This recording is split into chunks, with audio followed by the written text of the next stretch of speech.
नमस्कार बच्चों। आज हम कक्षा 6 की संस्कृत से पढ़ेंगे 10वां पाठः अर्थात 10वां पाठ, जिसका नाम है योग्यः शिष्यः अर्थात योग्य शिष्य। पाठ को पढ़ना शुरू करते हैं। एकस्मिन् आश्रमे एकः आचार्यः वसति स्म। एकस्मिन् आश्रमे अर्थात एक आश्रम में एकः एक आचार्यः अर्थात गुरु वसति स्म रहते थे। एक आश्रम में एक गुरु रहते थे। तेन सह शिष्यः अपि वसन्ति स्म। तेन सह अर्थात उनके साथ शिष्यः अपि शिष्य भी वसन्ति स्म रहते थे।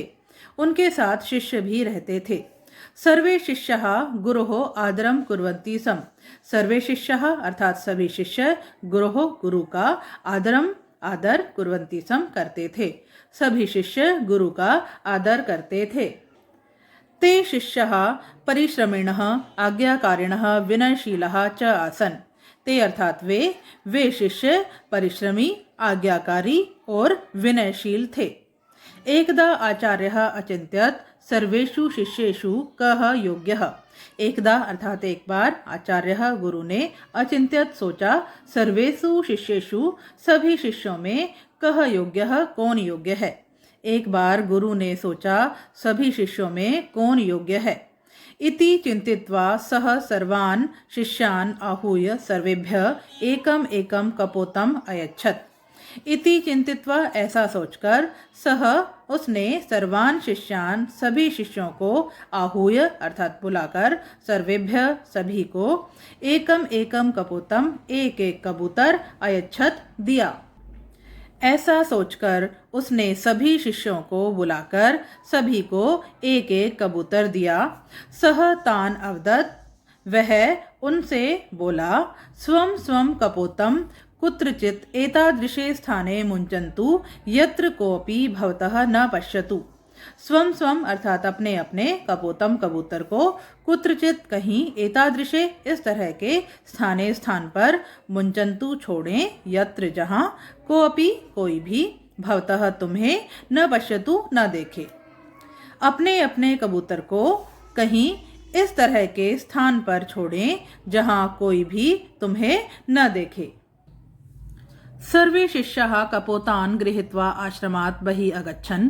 सर्वे शिष्याः सभी शिष्य कपोतान् गृहीत्वा कबूतरों को लेकर आश्रमात् बहिः आश्रम से बाहर अगच्छन् गए। सभी शिष्य कबूतरों को लेकर आश्रम से बाहर गए। किंचित कालस्य पश्चात् सर्वे शिष्याः कपोतान् मोचित्वा आश्रमम् अगच्छन्। किंचित कालस्य, किंचित अर्थात कुछ, कालस्य समय के, पश्चात बाद, सर्वे शिष्यः सभी शिष्य कपोतान कबूतरों को मोचित्वा छोड़कर आश्रमम आगच्छन् आश्रम में आए। कुछ समय के बाद सभी शिष्य कबूतरों को छोड़कर आश्रम में आए। परंतु एकः शिष्यः स्वं कपोतम न अमुञ्चत्।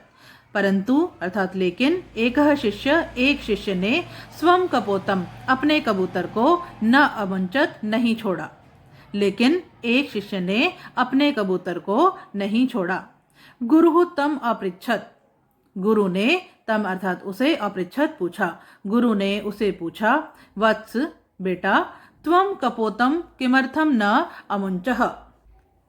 त्वम अर्थात तुमने कपोतम कबूतर को किमर्थम क्यों न अमुञ्चः नहीं छोड़ा। तुमने कबूतर को क्यों नहीं छोड़ा।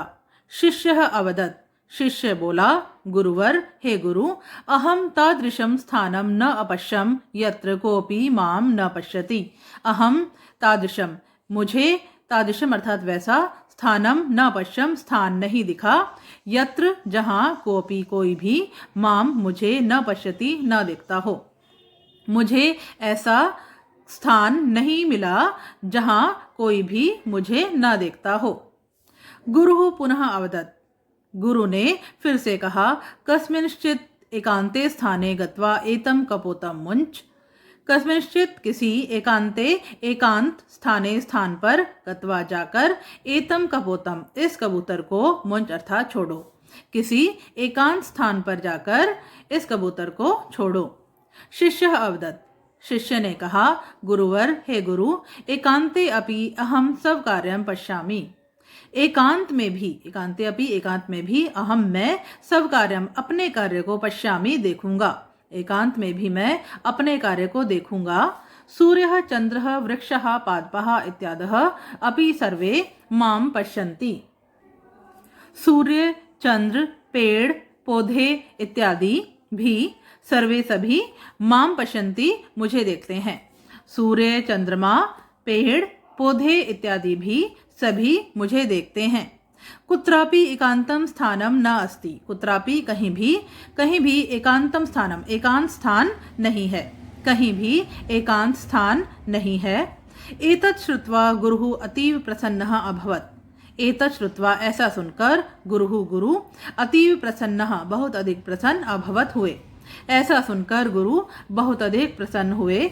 सः तं शिष्यम् अकथयत् भवान एव मम योग्यः शिष्यः अस्ति, वह उस शिष्य को बोले भवान एव तुम ही मम योग्यः मेरे योग्य शिष्य अस्ति, शिष्य हो। वह उस शिष्य से बोले तुम ही मेरे योग्य शिष्य हो। तो बच्चों, ये था आपके पाठ 10 का हिंदी अनुवाद। उम्मीद है आप लोगों को अच्छी प्रकार से समझ में आया होगा।